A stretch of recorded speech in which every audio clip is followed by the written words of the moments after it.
नमस्कार। एक बार फिर आपका एसआरएस वे पर स्वागत है। इंसान को अगर पहचानना है तो 3 तरीके हैं इंसान को पहचानने के लिए। एक तो तरीका है इंसान अपने छोटों से कैसा व्यवहार करता है, उसको देखकर आप इंसान पहचान सकते हैं। दूसरा है इंसान का अपने माता-पिता के साथ कैसा व्यवहार है, आप इंसान को पहचान सकते हैं।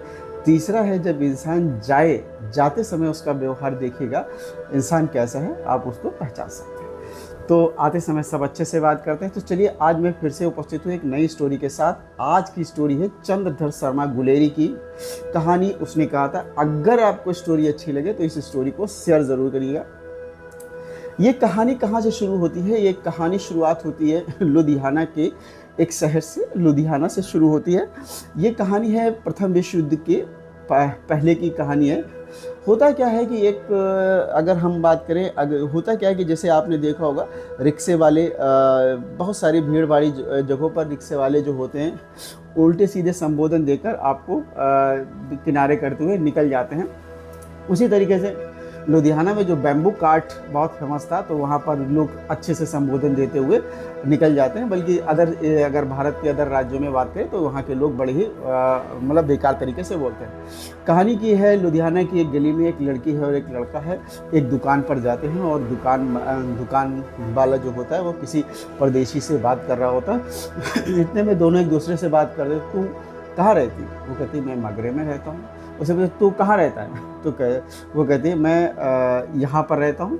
तो वो कहते हैं कि अच्छा तू कैसे आई यहाँ? कहते तो मैं अपने मामा के यहाँ आई हूँ। कहते मैं भी अपने मामा के यहाँ हूँ।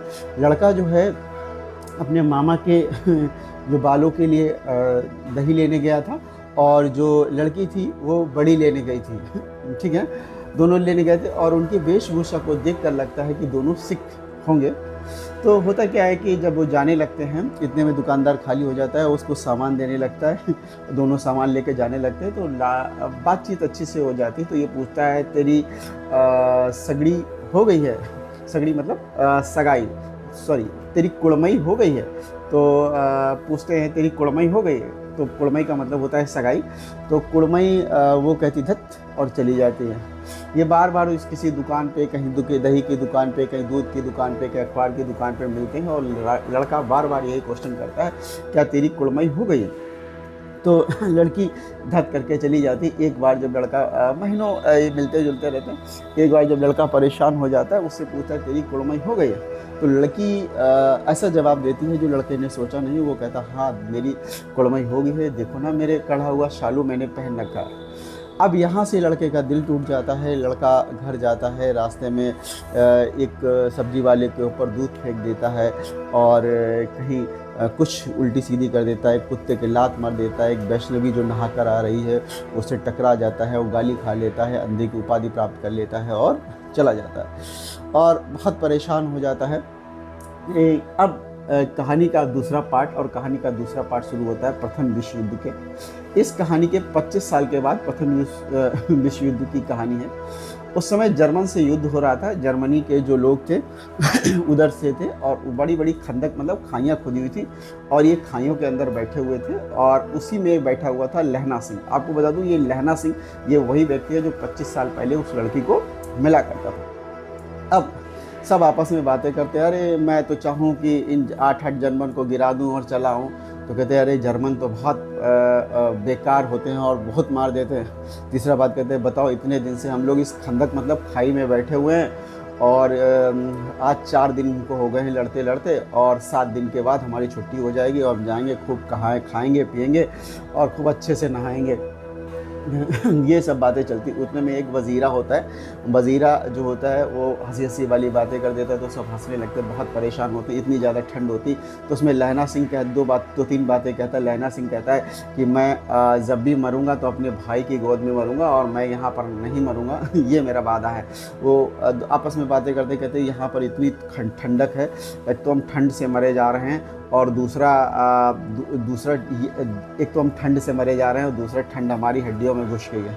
और ये आपस में बातें करते हैं, एक दूसरे से हंसते हैं और एक दूसरे से बातें करते हैं। और वहाँ पर एक और व्यक्ति होता है बोधा सिंह। बोधा सिंह कंबल ओढ़े लेटे हुआ होता है, उसकी तबीयत ख़राब होती है, उसकी हड्डी में ठंड घुस चुकी होती। कायदे में सबकी हड्डी में ठंड घुस चुकी होती है और बोधा सिंह की देखभाल कर रहा होता है लहना सिंह। जहाँ बोधा सिंह कराता है तो लहना सिंह कहता है अरे क्या हुआ, तुम मेरे कोट ले लो, मेरी जर्सी ले लो, मेरे कंबल ले लो। उसको अपनी कोट जर्सी और कंबल उसे दे देता है और लहन जो बोधा सिंह होता है उसके कंबल लिए हुए लेटा रहता है और ये अपने सारे कपड़े उस बोधा सिंह को दे देता है और बोधा सिंह को कतई भी तकलीफ नहीं आने देता। जैसे बोधा सिंह कराता है कुछ कहता है तो ये बोधा सिंह के लिए तैयार होता है, उसे पानी पिलाता है। और होता क्या है, इस कहानी में मोड़ आता है, वहाँ पर एक सूबेदार जी होते हैं, सूबेदार जी आते हैं। सूबेदार जी कहते हैं कि अरे उठो सब लोग तैयार हो जाओ और सब एक्टिव हो जाओ और सुगड़ी मतलब कहते सुगड़ी में कोयला डालो और जो तुम जाओ वहाँ पर ड्यूटी दो और तुम जाओ तैयार हो जाओ। और एक वजीरा होता है, वजीरा से कहते हैं कि तुम इस खंदक मतलब खाई का पानी निकालो। इतने में क्या होता है इतने में क्या होता है, वहाँ पर एक लप्टन साहब आ जाते हैं। लप्टन साहब क्या होता है, लप्टन साहब इनके सबसे बड़े अधिकारी होते हैं। वो कहते हैं देखो जर्मन यहाँ जस्ट पड़ोस में एक रास्ता गया है खेतों से होकर, वहाँ पर कुछ जर्मन हैं, चलो उन पे धावा बोले और थोड़े कम हैं, 20 लोग हैं, मार गिराएंगे। हम लोगों के पास 25 लोग हैं तो 15 लोग तैयार हो जाओ और वहाँ जाओ उनको मार गिराओ जाकर। तो सूबेदार अपनी एक टुकड़ी ले जाते हैं उधर की ओर चल देते हैं मारने के लिए। यहाँ पर जो लेफ्टन फिर कहते हैं यहाँ कौन रुकेगा, तो यहाँ रुकता है लहना सिंह, रुकता है बोधा सिंह रुकता है, क्योंकि बोधा सिंह की ठंड के कारण तबीयत ख़राब हो चुकी थी। और सूबेदार जी जो हैं एक टुकड़ी को लेकर चले जाते हैं। अब यहाँ पर वजीरा और लहना सिंह और बोधा सिंह जैसे 10 लोग रुके हुए थे। और जब वो लेफ्टन साहब से बात करता है लहना सिंह तो उसको शक हो जाता है कि ये कोई बहरूपिया है और ये मतलब हमारा लेफ्टन साहब नहीं है। तो उसे शक हो जाता है कि लेफ्टन साहब मारे गए हैं और ये उनके वेश में कोई जर्मन जो है वो कपड़े वपड़े पहन के लेफ्टन साहब के आ गया है। तो होता क्या है कि आगे कहानी मोड़ लेती, वो समझ जाता है इसकी इतनी अच्छी उर्दू है और ये हमारा लेफ्टन साहब नहीं, हमारे लेफ्टन साहब की उर्दू जो है थी बहुत ख़राब थी। और ये उसको जो लेफ्टन होता है वो सिगरेट पी रहा होता है, ये उसको सिगरेट देता है, कहता है सिगरेट तो बुझी, लाओ मैं माचिस ले आऊँ। माचिस लेने के लिए खंदक में घुस जाता है, मतलब खाई में घुस जाता है और अपने साथियों से कहता उठो हमारे लिए एक आफत आई है। और वो लेफ्टन साहब की वर्दी पहन के आफत आई है। तो एक जो वजीरा होता है, वजीरा से कहता है तुम जाओ खेतों से होकर जाओ, अभी लेफ्टन जो हमारे सूबेदार जी हैं वो ज़्यादा दूर नहीं होंगे, सूबेदार जी को खेतों के निशान पड़े होंगे, तुम उनको लेकर आओ, तब तक मैं इसको संभालता हूँ।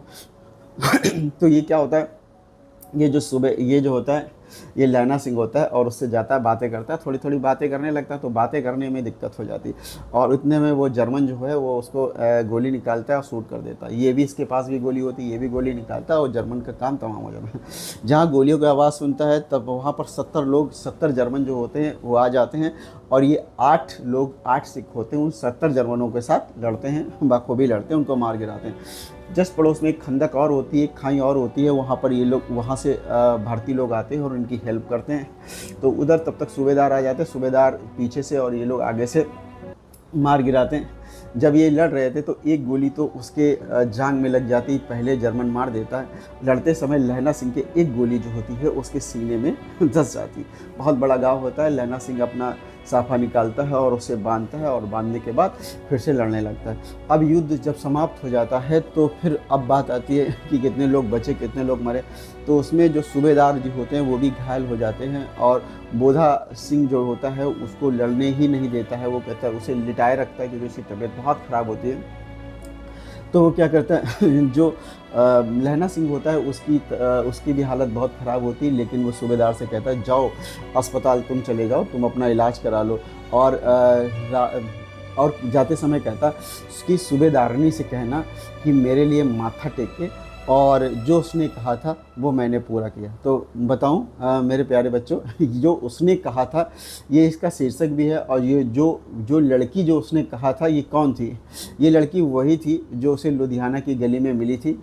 और जब ये लड़ाई से पहले उसके पास जाता है और उससे कहता है, लड़ाई के पास जब ये जाता है और सूबेदार से मिलने सूबेदार के घर से होकर आता है और सूबेदार वही लड़की मिलती है, उसे याद दिलाती है कि देखो मैं वही लड़की हूँ जिससे तुम पूछते थे, कुड़मई हो गई है और तुम्हारे साथ मेरा बच्चा जो है वो बोधा सिंह लड़ने जा रहा है, इसकी देखभाल करना। अब आपको समझ में आ गया होगा ये बोधा सिंह की क्यों देखभाल कर रहा था। और बोधा सिंह को ये कुछ भी होने भी नहीं देता है और बोधा सिंह की जगह ये खुद भी गोलियां खा लेता है। अब बात आती है अब धीरे धीरे इसके जो ये सब लोग अस्पताल चले जाते हैं, ये अस्पताल नहीं जाता, अपना घाव खोलता है, उसमें मिट्टी भरता है और मिट्टी भरने के बाद ये अब आखिरी समय अपने याद करता है। और जो बजीरा सिंह होता है, क्योंकि इसने कह रखा था कि मैं अपने यहाँ पर युद्ध स्थल पर नहीं मरूंगा, मैं अपने भाई कीरत सिंह की गोद में मरूंगा, और ये बजीरा सिंह को बुलाता है और बजीरा सिंह की गोद में सर रखता है और ये मर जाता है। तो बताइएगा ये स्टोरी कैसी लगी। ये कहानी है चंद्रदत्त शर्मा गुलेरी की, और ये उसने कहा था। तो ये उसने कहा था, उसने अपना प्रॉमिस पूरा किया। तो ये एक बहुत अच्छी कहानी है, ये बहुत पहले मैंने पढ़ी थी और इसको फिर मैंने पढ़ा है, और आप भी इसे पढ़िएगा। साहित्य को पढ़िए, लिटरेचर पढ़िए, जब भी समय मिले तब भी पढ़िए, सुबह पढ़िए, शाम पढ़िए, जो भी समय मिले। Lots of slam excuses in your lifes. आपके जीवन में बहुत सारे बहाने हैं। अगर आप करना चाहो और अपनी पे आ जाओ और कसम खा लो कि मुझे ये करना है, तो फिर बेटा वो आपको करो, चाहे पढ़ाई हो चाहे कुछ हो। बताइएगा स्टोरी अगर अच्छी लगी तो शेयर जरूर करिएगा। Tata, bye bye, good night, नमस्कार।